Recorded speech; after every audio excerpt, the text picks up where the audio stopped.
수사기관이 박사방 운영자인 조주빈과 그 공범 그리고 관전자들까지 어떻게 하면 더 강력하게 처벌할 수 있을까 방법을 찾고 있습니다. 검찰은 조주빈을 조폭과 같은 조직 수괴로 보고 범죄단체 조직죄 적용을 검토 중인데 그러면 최고 사형 선고까지 가능해집니다. 또 조주빈이 성폭행 과정을 촬영하라고 지시했다는 박사방 직원들의 진술도 확보한 것으로 전해졌습니다.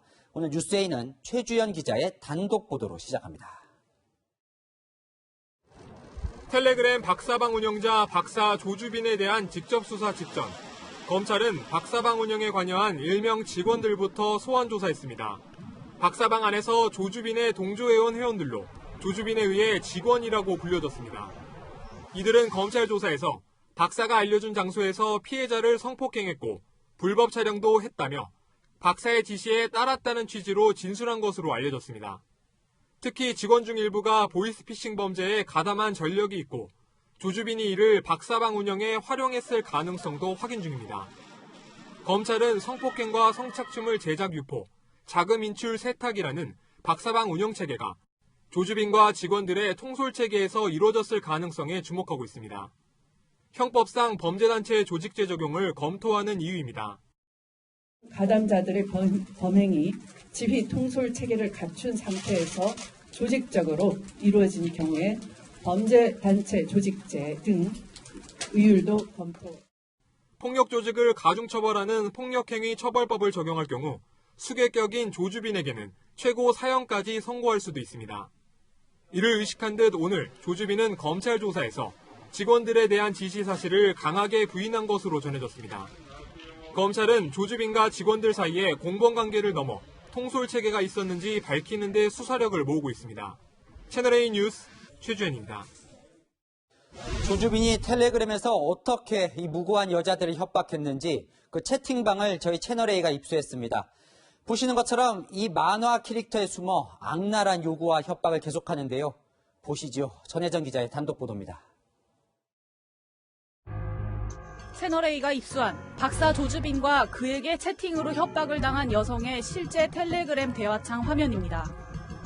채팅이 이뤄진 지난해 12월, 조주빈은 박사라는 이름과 함께 한쪽 눈에 돋보기를 대고 있는 만화 캐릭터를 올려놨습니다. 채팅 내용을 보면 협박 내용은 노골적이고 끈질깁니다.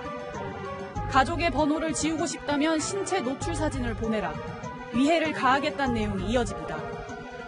밥을 보고도 밥을 먹는 게 아니었고 그냥 좀 길 가다가 어떤 남자가 쳐다만 봐도 좀 무서워서 몸이 굳고 또 신분증과 일배 손가락 인증 등을 요구하기도 하고 음란물을 흉내내 사진을 찍으라고 지시합니다.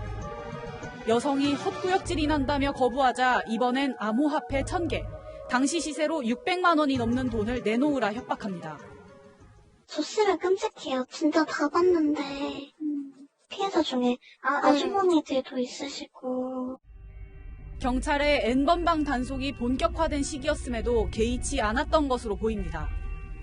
박사방이 이게 돈 때문에만 운영되는 게 아니고 그걸 유지해야 되니까 그냥 계속 페달을 계속 밟아야 되는 자전거처럼 계속 올리고 해야 그 방이 활성화되고 유지된다고.